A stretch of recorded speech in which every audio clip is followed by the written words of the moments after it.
오늘은 우리와 함께 하시는 하나님이라는 제목으로 하나님의 말씀을 나누도록 하겠습니다. 따라하시겠습니다. 우리와 함께 하시는 하나님, 우리와 함께 하시는 하나님, 출애굽기 13번째 시간입니다. 살다 보면 우리가 착각하는 것들이 생각보다 굉장히 많이 있습니다. 그 착각 중에서 오늘은 대표적인 착각 하나를 소개해 드리겠습니다. 직장을 열심히 다니고 승진하고 연봉을 많이 받기 위해서 힘쓰는 사람들은 다들 물어봅니다. 왜 이렇게 열심히 사세요? 가족을 먹여 살려야죠. 우리 아이들 잘 키워야죠. 라고 이야기합니다. 출세하는 것이 가족들에게 많은 것을 줄 수 있다는 이유입니다. 그러나 이것은 대표적인 착각입니다.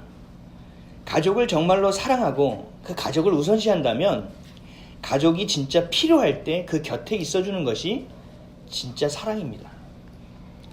자녀가 이거 힘들어요 할 때 돈을 집어주고 저거 하고 싶어요 할 때 시켜줄 수 있는 부모가 아니라 정말 밤에도 엄마 아빠를 부를 때 그 옆에 있어줄 수 있는 부모가 진짜 사랑이 있는 부모인 것입니다. 자녀들이 아무리 많은 것들을 주고 키워도 나중에 똑같은 이야기를 합니다. 엄마 아빠가 해준 게 뭐 있어? 잘 못해줘도 똑같은 말을 합니다. 그럼 뭐가 중요하냐? 내가 정말 필요로 할 때 엄마 아빠 어디 있었어요? 내가 정말 당신을 필요로 할 때 어디 있었어요? 라는 것을 묻는 거예요. 근데 우리는 착각하죠. 학원을 잘 보내주고 먹을 것을 잘 해주고 잘 입히면 잘 해주는 것으로 착각합니다. 이 직장 다니는 사람도 마찬가지입니다. 이 사람에게는 가족을 이야기하지만 진짜 이 사람이 원하는 것은 출세입니다. 내가 잘 되는 것, 내가 인정받는 것, 내가 우쭐대고 있는 그 서는 자리에 오르는 것이 먼저라는 것입니다. 결국 가족들도 속아요. 그리고 자기 스스로도 속고 살아가는 일들이 빈번하게 발생합니다. 실제로 제가 사역할 때 명문대학을 나오고 K 대기업에 다니는 어떤 젊은 남편이 저에게 상담을 했습니다. 평소에 저하고 말을 잘 걸지도 않고 굉장히 바쁜 사람이었어요. 주일 예배에 일주일에 한 번, 많이 참석하면 2번 참석하는 사람이었어요. 근데 이분이 저를 갑자기 만나자고 그래서 만났어요. 그래서 밥을 먹으면서 차를 마시면서 이런저런 얘기를 제가 계속 들어줬습니다. 근데 이 사람이 몇 시간에 걸쳐서 이야기하는 핵심은 뭐냐면 회사 일이 너무 바빠서 가족과 함께 할 시간이 없다라는 겁니다. 제가 한참을 들어주다가 똑같은 얘기가 계속 반복될 것 같아서 이 사람이 마음속에 있는 걸 다 풀어내고 그냥 마음 편안한 마음으로만 가겠다. 이래서는 안 되겠다는 마음이 들었어요. 그래서 말을 멈추게 하고 제가 물었습니다. 단도직입적으로 제가 하나만 여쭤보겠습니다. 본인의 삶에서 가장 중요한 것이 무엇입니까? 가족입니까? 아니면 회사에서 인정받는 것입니까? 물론 직장 생활을 대충 할 수는 없어요. 대충 해서 살아남을 수가 없는 세상입니다. 그러나 우선순위가 절대로 바뀌어서는 안 됩니다. 이분이 계속 자신을 합리화시키더라고요. 그래서 제가 다시 한번 물어봤어요. 직장을 좀 옮기면 어떻겠느냐? 깜짝 놀라더라고요. 아니, 연봉을 조금 적게 받고 시간을 좀 가질 수 있는 직장으로 옮기면 어떻겠느냐? 그러면 가족에게 시간을 더 드릴 수 있지 않느냐? 본인의 능력을 봐서 제가 볼 땐 충분히 가능한 일 같은데 한번 해보시겠습니까? 그랬더니 그분이 깊이 고민하고 그냥 갔습니다. 저에게 대답을 하지 않았습니다. 성경을 보면 아주 비슷한 이야기가 하나 담겨 있습니다. 어느 날 부자 청년이 예수님을 찾아왔습니다. 예수님, 어떻게 하면 구원을 받을 수 있겠습니까? 이걸 정확하게 얘기하면 이렇게 질문했어요. 내가 어떤 선한 일을 해야만 영생은 얻을 수 있겠습니까? 영생이라는 것은 영원한 생명입니다. 구원이라는 얘기죠. 내가 선한 일을 많이 했는데 어떤 일을 더 해야 진짜 온전한 구원을 얻을 수 있다고 내 마음에 확신이 있을 수 있느냐라고 예수님께 질문한 것입니다. 부자 청년이라고 나와 있어요. 부자 청년은 뭐예요? 굉장히 뛰어난 사람이었을 거예요. 젊은 사람이 부자가 되었다는 것은 쉽게 되는 일이 아닙니다. 지금 시대로 말하면 아마 페이스북을 만든 저커버그, 아니면은 우리가 가지고 있는 핸드폰을 들고 다니는 것, 그 혁신을 가져왔던 스티븐 잡스, 이런 사람을 얘기할 거예요. 이런 사람이 예수님을 찾아왔다라는 거예요. 제가 돈을 굉장히 많이 벌었습니다. 그래서 그 재산을 많이 환원했어요. 그리고 어려운 이들에게 많이 나눠줬어요. 그리고 내 소유는 많지 않습니다. 그리고 성경에서 말하는 율법도 잘 지켰습니다. 살인하지 말라, 간음하지 말라, 도적질하지 말라, 거짓 증언하지 말라, 내 부모를 공경하라, 내 이웃을 내 자신과 같이 사랑하라 하신 율법을 다 지켰습니다. 라고 예수님께 와서 얘기한 거예요. 그러니까 뭐죠? 내가 할 만큼 했습니다. 내가 정말 많은 것들을 했습니다. 내가 구원받을 준비가 다 됐는데 예수님은 어떻게 생각하십니까? 라고 와서 질문한 거예요. 마태복음 19장 20절에서 22절에 그 청년이 이르되 이 모든 것을 내가 지키었사온데 아직도 무엇이 부족하니이까? 예수께서 이르시되 내가 온전하고자 할진대 가서 내 소유를 팔아 가난한 자들에게 주라. 그리하면 하늘에서 보화가 내게 있으리라. 그리고 와서 나를 따르라 하시니 그 청년이 재물이 많음으로 이 말씀을 듣고 근심하며 가니라. 제게 찾아왔던 젊은 남편과 똑같습니다. 나는 다 하는 것처럼 보여져요. 이 정도면 괜찮은 남편이겠지. 이 정도면 괜찮은 아빠겠지. 이 정도면 괜찮은 집사겠지. 라고 생각합니다. 그리고 많이 벌었고 화는 냈고 율법도 잘 지켰다라는 거죠. 근데 착각이 뭡니까? 젊은 남편은 가족을 위한다고 얘기했지만 출세하는 것이 마음속에 있었고 이 젊은 부자는 자신의 선한 행위로 인하여 자신이 구원받았음을 증명받고 싶었다라는 것입니다. 기준이 어디에 있습니까? 자기 자신에게 있습니다. 우리에게 주신 진리의 말씀 성경의 기준이 있는 것도 아닙니다. 그리고 내가 정말로 사랑하는 것에 가치를 둔 것도 아닙니다. 결국은 이 사람은 속고 살아가고 있는 것입니다. 착각하고 살아가고 있다는 것입니다. 예수님이 부자 청년에게 그렇다면 소유를 팔아 가난한 사람에게 전부 다 주라고 그랬습니다. 이 땅이 전부가 아니라 너는 천국의 소망을 품고 살아가느냐? 너가 이 일부분을 드리는 것이 아니라 네가 정말 네 마음의 전부를 하나님께 드리고 있느냐? 그거를 확인시켜 주시는 것입니다. 그랬더니 청년이 어떻게 했습니까? 근심하고 예수님을 떠나갔다라는 것입니다. 그 젊은 남편도 근심하며 제 곁을 떠나갔습니다. 그 젊은 남편은 제가 조언해드리고 이야기한 거에 관계없이 또 열심히 아마도 지금 그 자리에 있을 겁니다. 사랑하는 성도 여러분, 제가 지금 뭘 얘기하고 있는 것 같습니까? 내가 자랑하고 있고 내가 소유하고 있고 내가 삶의 이유라고 생각하는 것들이 내게 자유를 주고 있는 것이 아니라 나를 속박하고 있는 것일 수 있다. 내가 최고라고 여기는 것들이 나를 살려주는 것으로 알고 있는데 내가 최고라고 여기는 것들로 인하여 내가 종속되어 살아가고 있다는 것을 알아야 된다는 것입니다. 이런 착각에서 벗어나야 됩니다. 출애굽을 앞두고 있는 이스라엘 백성도 마찬가지였습니다. 노예로 살고 있습니다. 그러나 먹을 것은 부족하지 않습니다. 살아갈 집도 있습니다. 가족도 있습니다. 그래서 하나님이 내게 주신 약속은 안중에도 없고 내게 가라고 하신 그 고향이 보이지도 않습니다. 나는 여기가 좋사오니 하며 애굽, 지금의 이집트에 버티며 떠나지 않는 모습이 바로 우리가 착각하고 있는 삶과 똑같은 삶을 살아가고 있는 것입니다. 하나님이 주신 것보다 내가 편한 것이 좋다라는 거예요. 여러분, 광야를 한번 생각해 보십시오. 광야는 어떤 것이죠? 광야는 척박합니다. 그리고 광야는 먹을 것이 없습니다. 그리고 먹을 것을 찾기도 어렵습니다. 목을 축이는 것도 어려운 곳이 바로 광야입니다. 모래바람이 있고 뜨거운 햇볕을 피할 곳도 없습니다. 어느 누구도 가고 싶지 않은 곳이 바로 광야입니다. 그런데 오늘 본문에서 하나님은 이스라엘 백성에게 애굽에서 나와서 광야로 가라고 말씀하십니다. 굉장히 아이러니합니다. 우리에게 좋은 것을 주시기를 원하시는 하나님인데 좋은 것을 여기서 주시면 되는데 아무것도 없는 광야로 우리를 부르고 있는 것입니다. 하나님은 우리가 좀 잘 나가는 걸 보지를 못하시는 성정인가? 이런 생각이 들 정도로 우리가 그런 마음을 품을 정도로 하나님 우리를 왜 광야로 부르시는지 우리는 잘 알지 못합니다. 그래서 오늘은 우리와 함께 하시는 하나님, 우리를 광야로 부르신 하나님에 대해서 하나님의 말씀을 좀 나누도록 하겠습니다. 귀한 은혜와 깨달음과 또 마음의 돌이키심이 있는 저와 여러분 되시기를 주님의 이름으로 축원드립니다. 첫째로 하나님 우리에게 자유를 주시는 분이에요. 지금은 이데올로기 시대가 지나갔죠. 근데 이전의 역사를 살펴보면 공산주의 국가에서는 기독교를 없애는 일을 제1순위로 합니다. 지금 중국에서 가장 박차를 가하고 있는 일이 전체의 나라를 하나로 연결하는 일, 이렇게 이야기를 하지만 퍼스트, 가장 영순위는 뭐냐면 기독교를 없애는 일을 하고 있습니다. 그래서 중국에서는요, 인공지능에 대한 규제가 전혀 없습니다. 그리고 사생활 보호는 없습니다. 공산당이 지배하는 곳이기 때문에 사적인 것보다 공적인 것이 훨씬 중요합니다. 그래서 모든 사람들에게 동의를 얻지 않고 모든 신체의 정보, 생체의 정보를 국가에서 다 통제합니다. 그래서 지금 몇 년 전부터 그 시스템이 완전히 다 만들어져서 중국의 선교사님들이 다 쫓겨났습니다. 특별히 비즈니스 선교, 사업을 하면서 선교하시는 분 외에는 다 쫓겨났어요. 왜요? 생체인식에 다 걸리니까요. 기독교를 왜 없앨까요? 기독교를 왜 없애려고 할까요? 기독교는요, 자유를 선포하는 종교이기 때문에 그렇습니다. 또 어떤 곳은 그래요. 기독교를 없애는 것이 아니라 성경의 어떤 한 부분만을 강조해서 왜곡시켜버려요.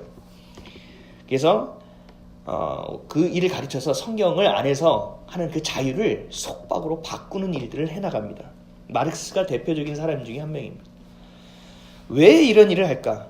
하나님은 우리에게 늘 자유를 선포해 주시는 분이기 때문에 그래요.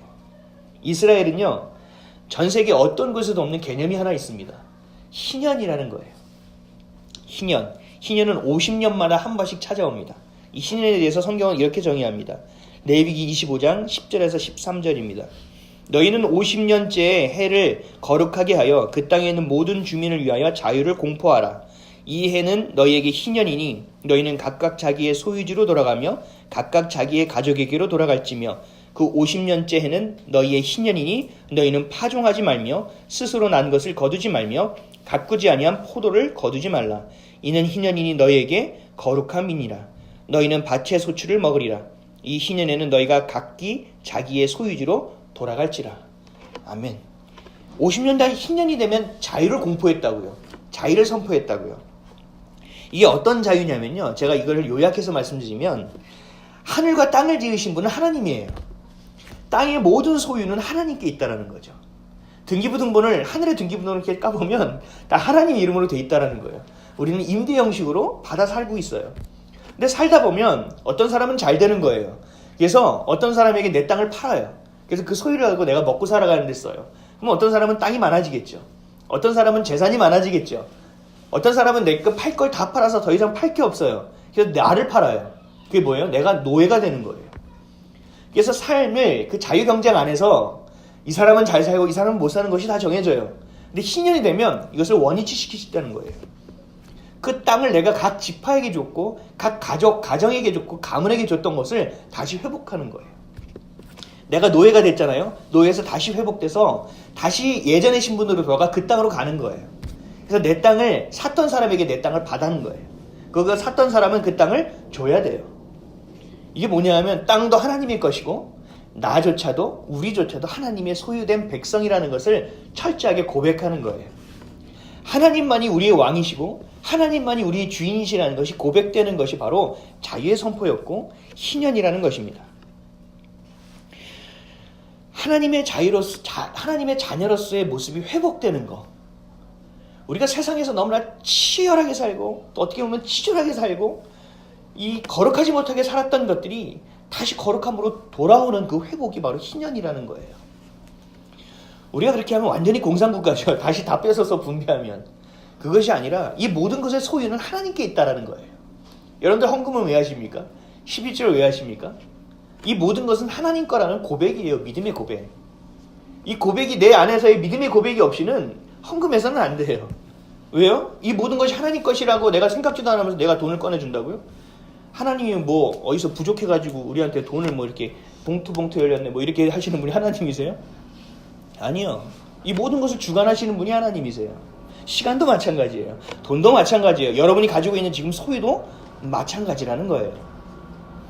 우리가 아파트 하나 가지려고 안달복달 살아가는 건, 우리가 어떤 직장에 올라가려고 안달복달 살아가는 것, 그리고 주님이 주신 그 사랑과 행복과 평안을 포기하고 살아가는 것, 이것에 하나님이 우리에게 말씀하시는, 선포해 주시는 것이 뭐냐? 자유라는 거예요.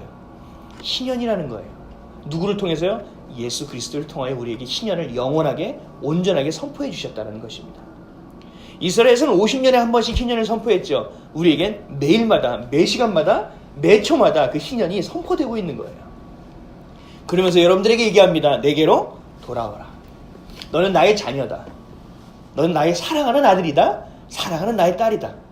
너희들 밖에서 그렇게 힘들게 살지 마라. 고집과 아집을 내려놓고 내게 맡겨라라고 말씀하시는 거예요. 그 짐을 누가 미리 지어주셨다고요? 예수님이 다 미리 지어주셨다라는 거예요. 자유의 시간. 예배라는 것은 무엇입니까? 예배는 온전히 주님만을 보는 시간이에요. 절기는 무엇입니까? 그 날, 그 절 동안, 절기의 기간 동안 온전히 하나님만 바라보는 시간이에요. 이스라엘 민족이 예배를 온전히 드릴 수 있을까요? 아니요. 노예인데요. 절기를 지킬 수 있을까요? 아니요. 노예인데요. 그것이 불가능하기 때문에, 예배가 불가능하고 절기를 지키는 것이 불가능하고 하나님께로 돌아오는 회복이 불가능하기 때문에 하나님은 지금 이스라엘 민족을 애굽 땅에서 최고의 문명 국가에서 아무것도 없는 광야로 끌어내시고 있는 거예요. 오늘 본문 1절 말씀 한번 다 같이 읽어볼까요?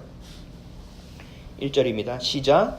그 후에 모세와 아론이 바론에게 가서 이르되 이스라엘의 하나님 여호와께서 이렇게 말씀하시기를 내 백성을 보내라. 그러면 그들이 광야에서 내 앞에 절기를 지킬 것이니라 하셨나이다. 아멘. 내 백성이기 때문에 내게 예배를 드려야 된다는 것입니다. 내 백성이기 때문에 고아와 같이 버려두지 아니하고 내게로 와야 된다고 선포하고 계시는 거예요. 절기는 오로지 하나님만 보는 시간, 예배는 오직 하나님만 보는 시간이라는 거죠. 근데 우리의 눈으로 볼 때 광야는 어떤 곳입니까? 아까 제가 서두에도 말한 것처럼 척박한 곳이에요. 아무것도 없는 곳이에요. 먹을 것도 마실 것도 없는 곳이에요. 해를 피할 수도 없고 모래바람을 피할 수도 없어요. 밤이 되면 그 추운 기운을 피할 수도 없는 곳이 바로 광야예요. 단 하루를 버틸 수 있을까 생각되는 곳이 바로 광야라는 거예요. 근데 그 광야로 우리를 부르시는 거예요. 왜요? 광야에는 가장 중요한 것이 있기 때문에 그래요. 자유가 있기 때문에 그래요. 우리가 속박당하고 착각하지 않고 살아갈 수 있는 광야가 있기 때문에요. 하나님만을 바라볼 수 있는 곳이 바로 광야이기 때문에 그렇습니다. 오늘 우리에게 굉장히 귀한 교훈과 지혜를 주는 거예요. 하나님을 만나기 위해서 여러분들 어떻게 해야 된다고요? 광야로 가야 된다고요. 모세를 만나주신 곳이 어디예요? 광야라고요. 하나님 지금 만나기 위해서 우리를 부르시는 곳이 어디예요? 광야라는 거예요. 근데 우리는 아무 생각 없이 이렇게 생각해요. 물질이 풍성한 곳을 가면 좋을 것 같다고 생각해요. 그리고 문명이 발달한 곳이면 괜찮을 거라고 생각해요. 왜 서울 인구가 1000만에 가까울까요? 좀 빠졌던데요. 왜 명문대학 대기업으로 가려고 할까요? 왜 자녀들을 그렇게 공부를 시키려고 하십니까? 우린 광야로 가고 있는 것이 아니에요. 하나님을 만나고 그 자유 안에서 회복되기를 원하는 것이 아니에요. 우리는 거꾸로 걸어가고 있는 모습들이 너무나 많이 있다는 것입니다. 내가 좋아하는 곳으로만 향하게 된다는 것입니다. 그러나 그곳에 하나님은 절대로 계시지 않습니다. 제가 처음에 목회를 시작할 때 굉장히 큰 대형교회, 세계에서 제일 큰 교회에서 제가 목회를 해서 시작했습니다. 거기는 제가 전도하지 않아도 수백 명의 성도가 주어지는 곳이에요. 너무 성도가 많아서 신방을 어디서부터 해야 될지 고민해야 되는 곳이 그 교회예요. 그리고 성도들이 얼마나 많이 챙겨주는지 늘 뭐가 남아요. 근데 개척을 하고 나니까 텅텅 비어버리는 거예요. 사례비는 완전히 이건 상상할 수 없는, 지금 어디 청빙하는 그 교육전도사 사례비 정도밖에 안 됐었거든요. 그거에다가 돈이 없으니까 점심은 맨날 쫄쫄 굶어야 되고, 찾아오는 사람이 없으니까 맨날 외로워요. 히터도 없어서 맨날 추워요. 제가 목회를 한번 그만두려고 했던 적이 있어요. 저 고촌에 있을 때. 추우니까 이게 히터를 하나 가지고 이렇게 키는데 선풍기 같은 거 하나 키우고 있는데 너무 힘들게 여기가 다 굳어버리는 거예요. 그래서 제가 책을 집어 던졌어요. 그래서 하나님한테 얘기해서 안 해요, 나. 도저히 못하겠어요. 이게 뭐예요, 이게? 내가 분명히 얘기했잖아. 구질구질하게 쓰면 나 안 한다고. 그래서 다 집어던지고 교회를 안 나갔어요. 창피한 일이지만 교회를 안 나갔어요. 주일날 여러분들 제가 반겼으니까 제가 계속 있었던 걸로 착각하실지 모르지만 교회 안 나갔어요.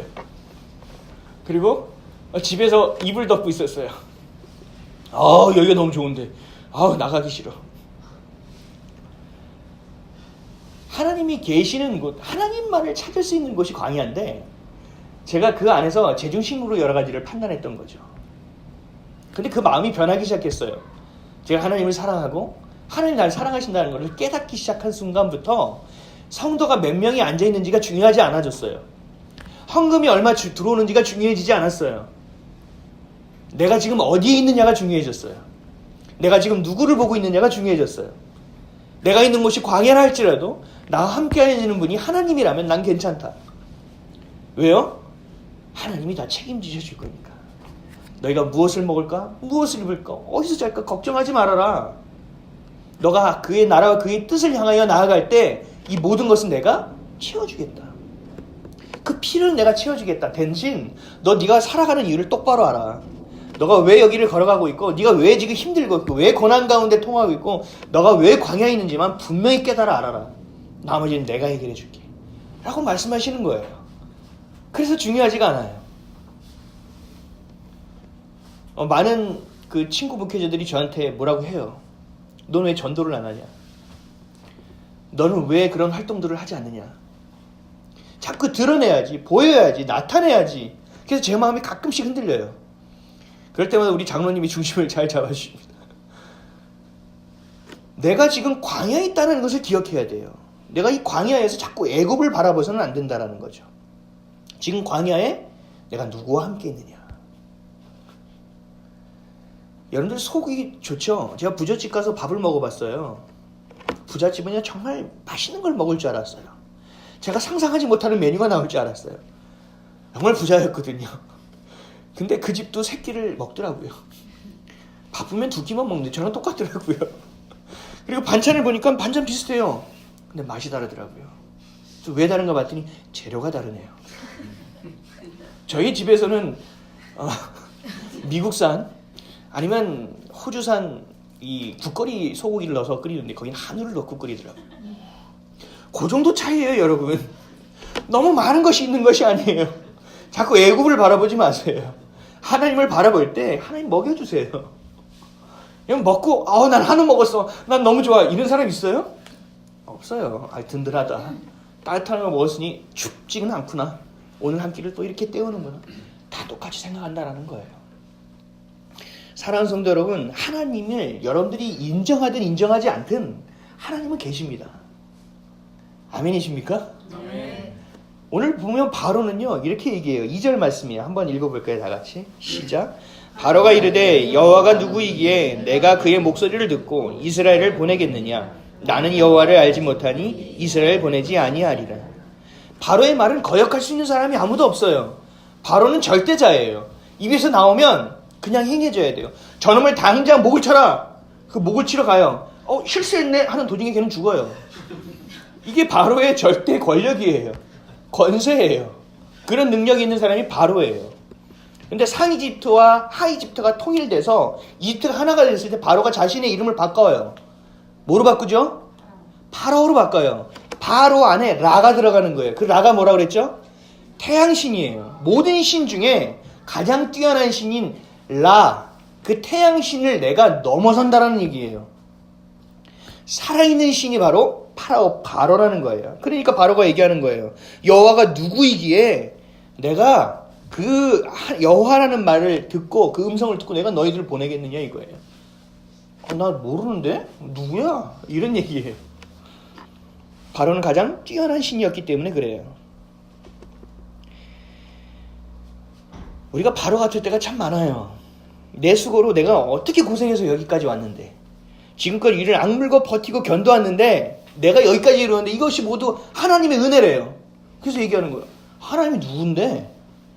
야, 하나님이 누군데 나한테 얘기하는 거야? 내가 어떻게 버텼는지 알아? 내가 여기까지 오기까지 얼마나 죽을 고비를 많이 넘겼는지 알아? 하나님 누구야?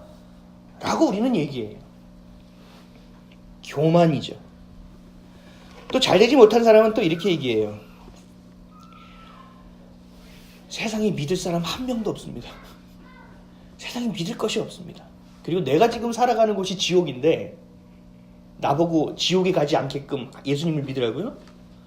뭔 소리 하는 거예요? 하나님 누구예요? 라고 비아냥거려요. 이 바로가 교만과 비아냥을 통해서 하나님이 누군지 누구야? 라고 얘기하는 것처럼 우리도 그렇게 살아가고 있다고요. 모든 것을 주님께 맡겨야죠. 그럼 주님이 책임져 주신다 그랬잖아요. 근데 우리 어떻게 맡겨요? 요 정도는 맡겨도 돼. 요 정도만 맡겨보자. 한번 잘 하나 보자. 누가 하나님이에요 도대체? 누가 위고 누가 아래예요? 우리는 이것을 구분하지 못하는 거예요. 이걸 성경에서 뭐라고 얘기냐면 교만이라고 얘기하는 거예요. 겸손하지 못하다라고 이야기하고 있는 것입니다.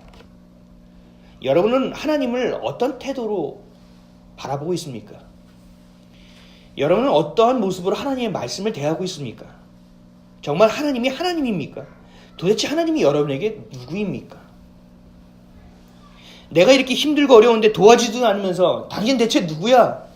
라고 이야기하고 있지는 않습니까? 내가 도대체 왜 여기 와서 앉아있는지 설명을 좀 해봐라 라고 이야기하고 있지는 않습니까?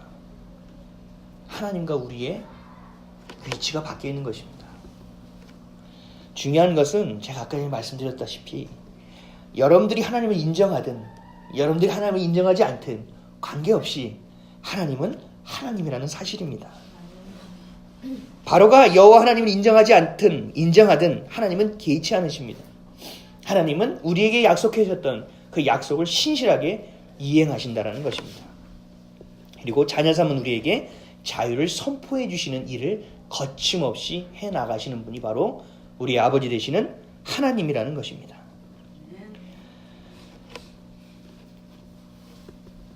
자유를 주시는 하나님, 우리와 늘 함께 하시는 하나님, 우리에게 소망을 주시는 하나님, 그 하나님을 경험하는 저와 여러분 되시기를 주님의 이름으로 간절히 축원드립니다. 아멘. 둘째로 광야는 하나님을 만나는 곳입니다. 하나님은 광야에서 이스라엘 백성을 만나주시겠다고 합니다. 애굽의 부지하신 하나님, 그 하나님의 존재를 깨닫게 해주시는 시간이 이제 다가옵니다. 하나님은 우리의 교만을 낮추십니다.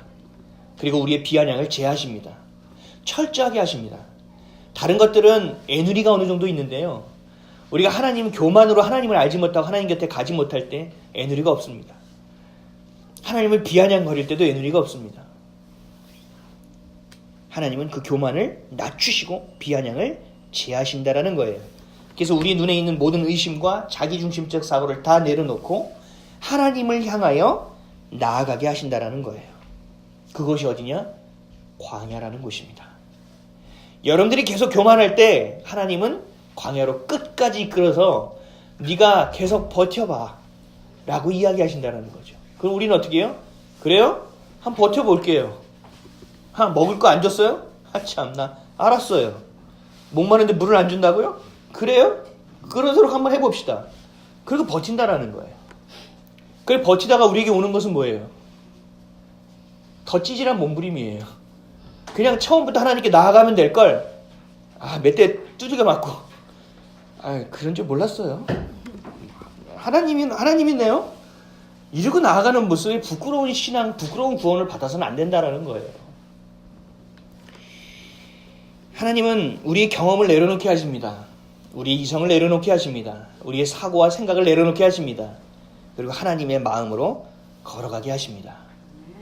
광야에서 우리가 견디고 버티고 이겨낼 수 있는 이유는 하나님이 우리와 함께 하시기 때문입니다. 세상은 너무 분주해요. 정보를 조금만 얻지 못해도 대화에 낄 수가 없는 시대가 되어버렸어요. 그 엄마들 세대에선 그래요. 드라마 몇 회 못 보잖아요. 대화에 못 껴요. 그것도 못 봤어? 가만히 있어. 내 얘기 들어봐. 제가 카페 가서 가끔 일주일에 한 번 정도는 거기 가서 제자 훈련을 준비해요. 이 교회만 있다 보면 좀 답답하거든요. 그러다 보면 한 번 정도는 카페에 꼭 갑니다. 그러면 사람들 얘기하는 걸 들어봐요. 제가 가는 그 시간에 사람이 제일 바글바글한 시간이에요. 그럼 저는 이어폰을 끼고 있으면서 다른 걸 듣는 척하면서 사람들의 이야기를 듣습니다. 이 사람은 어떻게 살아가나, 저 사람은 어떻게 살아가나. 저 집단은 교회에서 온 집단이에요. 이 집단은 회사에서 온 집단이에요. 얘기하는 주제는 거의 다 똑같아요. 너 그 드라마 봤어? 너 그거 먹어봤어? 야, 저 집에 너 이사 갈 거야? 사는 이야기가요, 소유에 대한 이야기, 먹는 이야기, 내가 즐기는 이야기밖에 없어요. 교회 온 사람들도 똑같아요. 하나님이 이야기하십니다. 그 광야길 좀 더 걸어봐야 되겠구나. 가족을 사랑한다면 내 출세를 향한 내 모습까지도 내려놓게 되는 거예요. 세상 사람들이 이목이 중요한 것이 아니에요. 내 자녀의 삶이 중요한 거예요. 전 처음에 개척을 시작하면서 가장 좋은 게 하나 있었어요. 뭐냐면 아이들과 시간을 많이 보낼 수 있다는 거예요. 제가 이전에 있었던 교회에서는 가정사역자였어요. 그래서 결혼 예비 학교, 신혼 부부 학교 이걸 운영했어요. 그리고 일반 성인 교구 150가정을 맡았어요. 그래서 신방하는 일을 했어요. 그리고 상담하는 일들을 했어요. 근데 그 일을 하는데요, 제가 우리 가족 얼굴을 못 보는 거예요. 일주일에 정말 2번 애들과 저녁을 먹으면 많이 먹는 거예요. 그래서 제가 생각했어요. 내가 가정사역자인데 도대체 이게 우리 가정이 깨지고 있네? 이게 도대체 어떻게 된 일이지? 그리고 다시 목회를 생각한 거예요. 많은 목사와 많은 전도사가 다른 가정들을 살려보겠다고 정말 죽어라 뛰어다니는데 그들의 가정을 보면 피폐해져 있는 거예요. 이거 뭐가 잘못된 거다. 그러다가 개척에 대한 기회가 오게 됐고, 개척하면서 가장 좋았던 것은 아이들과 시간을 많이 보내는 거예요. 너무 많이 보내는 거예요. 그런데 제가 아이들과 보내고 아침에 일찍 출근하지 못하고 좀 느리게 출근하고 월요일날 시골이니까 주변의 사람들이 저를 볼 때 시선들이 이상하더라고요. 저 뭐야? 좀 번듯하게 생겨가지고 지금 직장이 없나 봐? 놀고 먹나 봐? 애들을 데리러 가고 애들 공개 수업하면 다 엄마예요. 아빠도 가야 합니다. 애들 엄마만 오는지 모르겠어요. 근데 제가 막 주눅 드는 그 순간 담임선생님이 얘기하는 거예요. 아빠가 한 분 오셨습니다. 여러분 모두 박수 쳐주세요. 근데 저는 박수가 아닌 거 더 움츠러들었어요. 저 선생님 왜 저래? 겨우 왔는데. 괜찮아. 근데 등에 땀이 이만한 게 하나 흐르고 있더라고요. 그러다가 가족이 중요하다는 것을 다시 깨닫게 되고, 사람들이 이목이 중요한 것이 아니라 내 자녀에게 내가 사랑을 먹이고 있구나라는 것이 더 중요하다는 것을 깨닫게 되는 거예요. 무엇이 중요한지를 알게 되잖아요. 그 사랑에 대한 가치를 알게 되잖아요. 그럼 내 삶의 방향이 완전히 바뀌게 됩니다. 다른 사람의 이목이 중요한 것이 아니래요. 내 가족이 정말 행복한가, 내가 정말 사랑받고 내가 사랑하고 있는가가 더 중요한 거예요. 내가 무엇을 소유하고 있는가, 내가 어떠한 차를 몰고 내가 들어가는 것이 몇 평짜리 아파트에 들어가는 것이 가장 중요했던 것이 아니라 이제는 바뀌는 거예요. 내가 정말 남들을 위하여 헌신하고 살아가고 있는가, 내 새끼들만 위하는 것인가, 정말 다른 가정의 아이들까지 내가 돌봐야 되지 않겠는가 라는 마음들이 부어지기 시작하는 거예요. 생명력이 생기기 시작하는 거예요. 하던 일을 멈춰야 합니다. 그리고 우리는 광야로 나와야 돼요. 제가 1년에 한 번씩은 금식을 합니다. 금식을 하는 이유가 뭐냐면 다져먹는 거예요. 광야로 나오는 거예요. 제가 있는 것들을 다 내려놓고 광야로 들어서는 거예요. 곡기를 다 끊고 생활을 똑같이 합니다. 그래서 뭘 보자? 내가 하나님과 함께함을 더 누리는 거예요. 그리고 다시 내 삶을 점검하는 거예요. 여러분, 곡기가 끊겨지잖아요. 3, 3은 9잖아요. 9기 제가 보통 하거든요. 9기를 금식하면요, 사람이 약간 좀 달라지기 시작해요. 다른 사람 40일 금식하는 대단한 목사님들도 많지만 저는 3일도 굉장히 힘든 사람입니다. 근데 3일을 금식할 때 뭐가 새로워지는지 아세요? 내가 착각하던 것들에서 벗어나기 시작해요. 내가 소유가 아니라 소망으로 오고요, 편안함이 아니라 평안함으로 옮겨오기 시작해요. 그 단어에 대한 분명히 정의가 내 머릿속에 떠오르기 시작하고 내 영혼이 새로워지기 시작해요. 먹을 것이 없어지면요, 정신이 또렷해지기 시작합니다. 금식 한번 해보시기를 축원합니다. 불교에 가면 이래요. 108배를 해요. 그리고 3000배를 시켜요. 왜 하는지 아세요? 제가 그런 다큐멘터리는 잘 보거든요. 되게 좋아해요. 가끔은 스님들이 강의하는 것도 봐요. 왜냐하면 정말 뛰어난 스님들이 많더라고요. 지식적으로. 그래서 그것들을 보면 왜 시키는지를 이렇게 보면요, 비워내야 된대요. 내 안에 있는 세속적인 것들을 비워내야 된대요. 그래서 그걸 하다 보면요, 어느 순간 다 잊어버린대요. 그러면 뭐만 생각나요?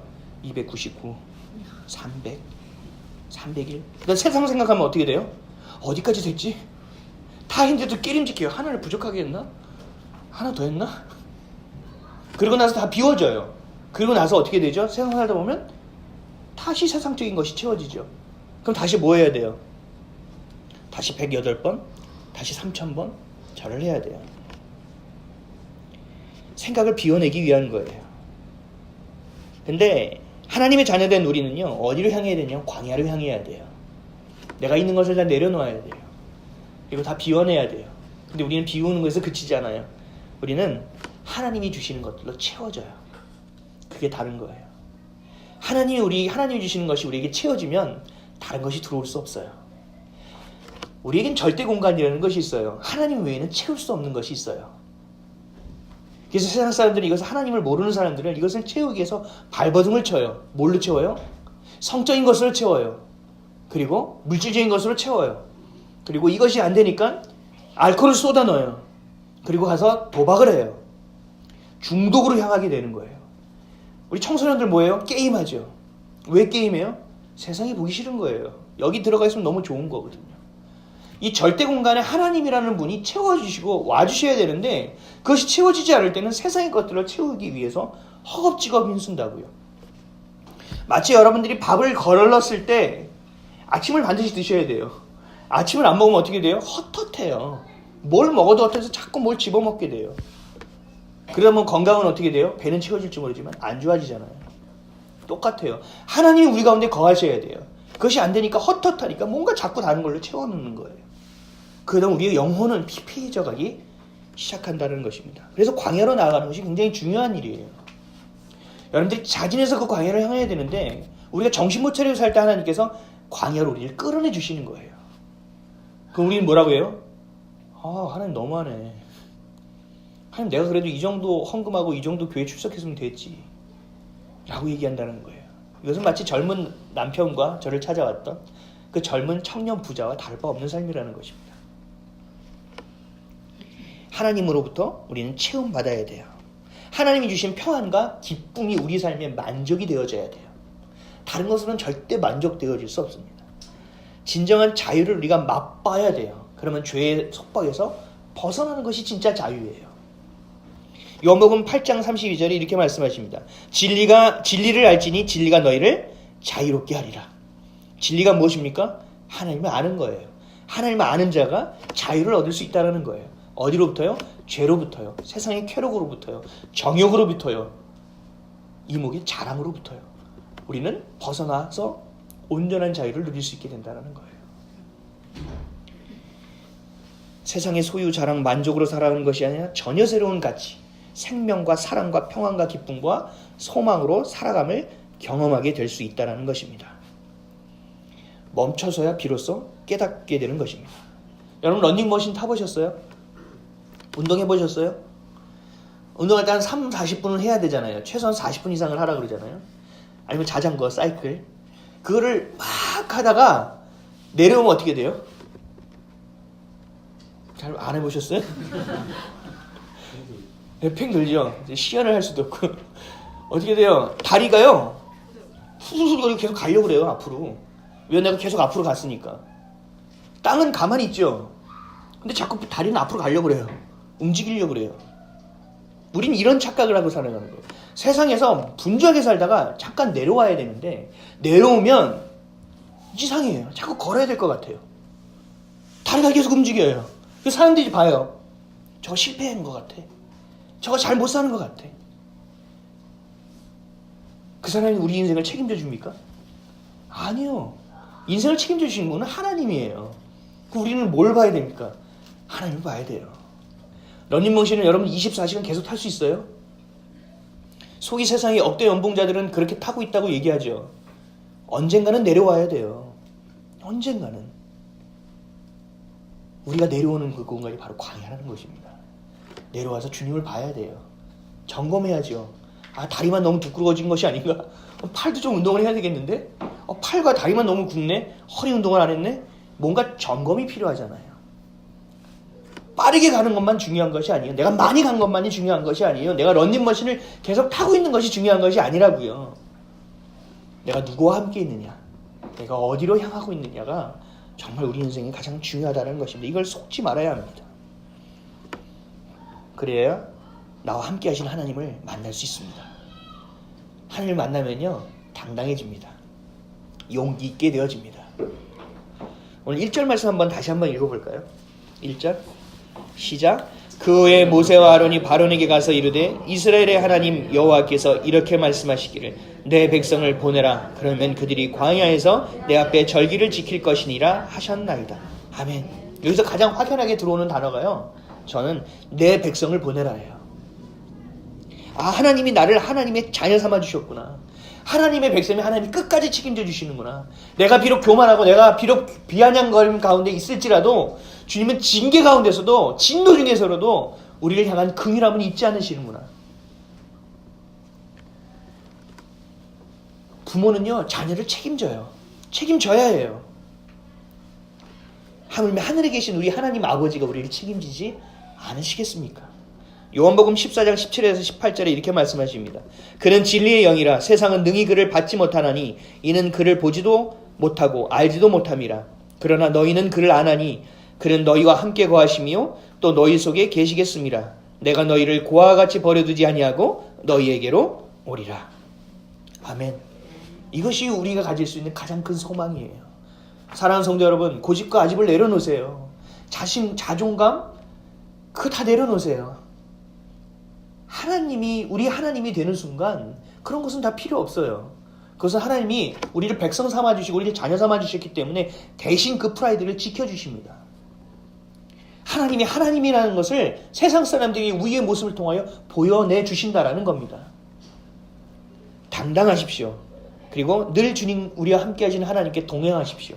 그리고 여러분들의 속에 있는 것들을 기도로 꺼내놓고 고백하십시오. 그것이 바로 광야로 나아가는 길입니다. 하나님이 여러분들의 인생을 책임져 주시는 길입니다. 그 삶을 경험하며 또 대화하며 기도하는 한 주 되시기를 주님의 이름으로 간절히 축원드립니다. 기도하시겠습니다.